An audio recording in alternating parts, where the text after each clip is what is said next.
పవన్ కళ్యాణ్ కేవలం deputy CM మాత్రమే కాదు, ఆయన అటవీ పర్యావరణ శాఖ మంత్రి కూడా. పర్యావరణం గురించి, అడవుల గురించి, పచ్చదనం గురించి చాలా గొప్పగా మాట్లాడుతూ ఉంటారు పవన్ కళ్యాణ్ గారు. చెట్ల ప్రయోజనాల గురించి, చెట్లు లేకపోతే అసలు మనుషులే బతకరు అని కూడా చెప్తూ ఉంటారు. పర్యావరణం చాలా ముఖ్యం అని కూడా పదే పదే పవన్ కళ్యాణ్ గారు చెప్తుంటారు. నిజం, పర్యావరణం అన్నది చాలా ముఖ్యం. చెట్లే లేకపోతే ఈ మనుషులు అన్నది బతకడం కూడా ఈ భూమి మీద సాధ్యం కాదు. ఇదంతా నిజమే.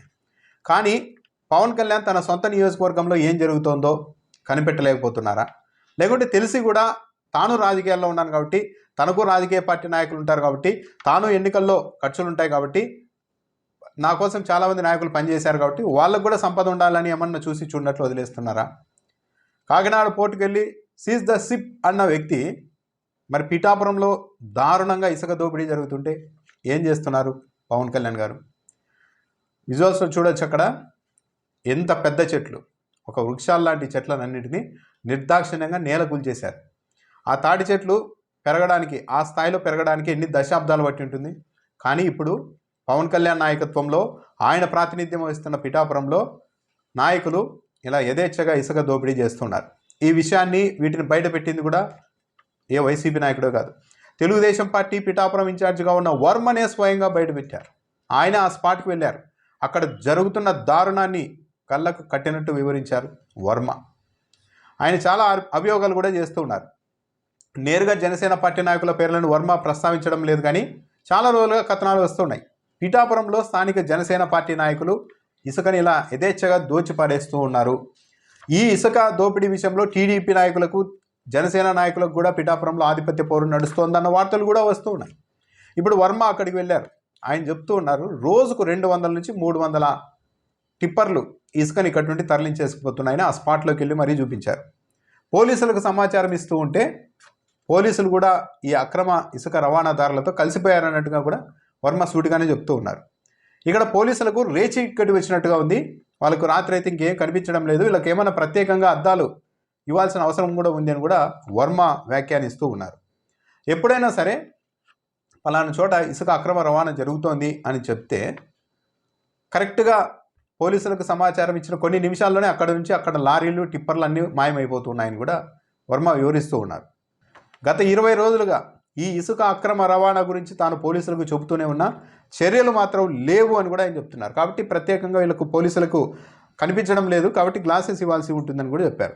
పోలీసులకు ఇదంతా కనిపించడం లేదు అంటే వాళ్లకు కావాల్సింది అందుతున్నట్టే, అంటే పోలీసులకు లంచాలు అందుతున్నాయి ఈ ఇసుక మాఫియా నుంచి, అందుకే వాళ్ళు పట్టించుకోలేదు అని కూడా చెప్తున్నారు. మేము వచ్చేలోపు సర్దేసుకోండి అని పోలీసులే ఈ ఇసుక మాఫియా వాళ్ళకు సమాచారం ఇస్తున్నారు అన్నట్టుగా కూడా మాట్లాడారు వర్మ. ఇస్తున్నారని మాట్లాడారు.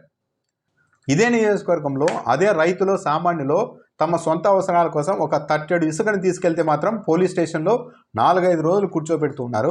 కానీ ఇలా 100 టిప్పర్ల ఇసుకని తరలిస్తుంటే అక్రమంగా వారిపైన మాత్రం పోలీసులు చర్యలు తీసుకోకపోవడం ఏంటి అని కూడా వర్మ ప్రశ్నిస్తూ ఉన్నారు.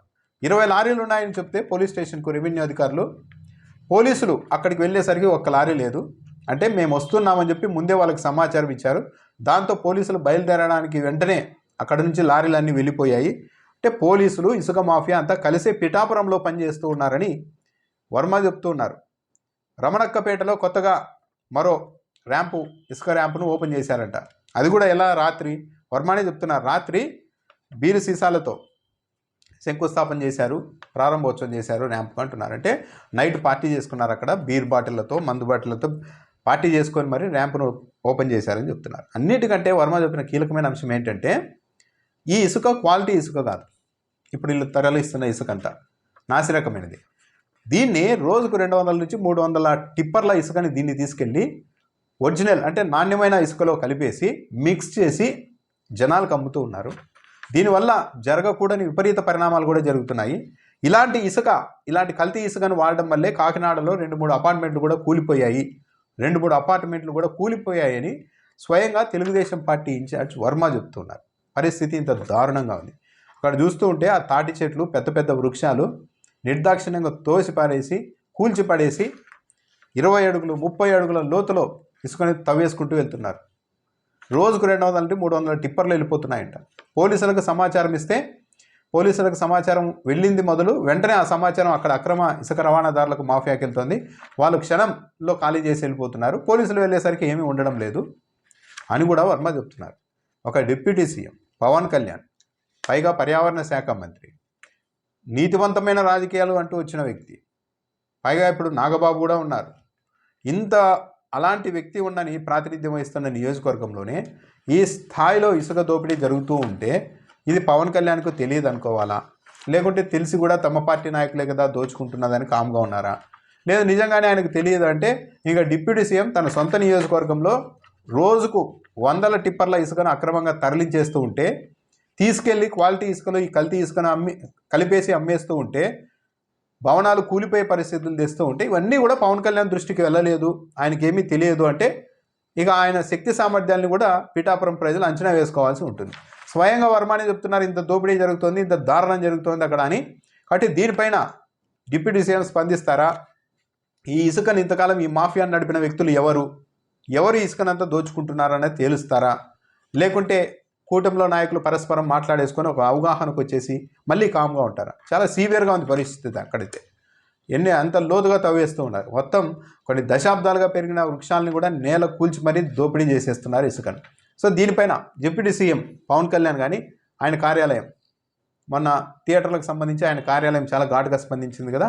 ఇప్పుడు డిప్యూటీ సీఎం సొంత నియోజకవర్గంలోని ఇంత దారుణంగా పరిస్థితి ఉన్నప్పుడు దీనిపైన కూడా డీసీఎం కార్యాలయం నుంచి, డిప్యూటీ సీఎం కార్యాలయం నుంచి ఏమైనా ప్రకటన వస్తుందా, లేకుంటే పవన్ కళ్యాణ్ స్పందిస్తారా?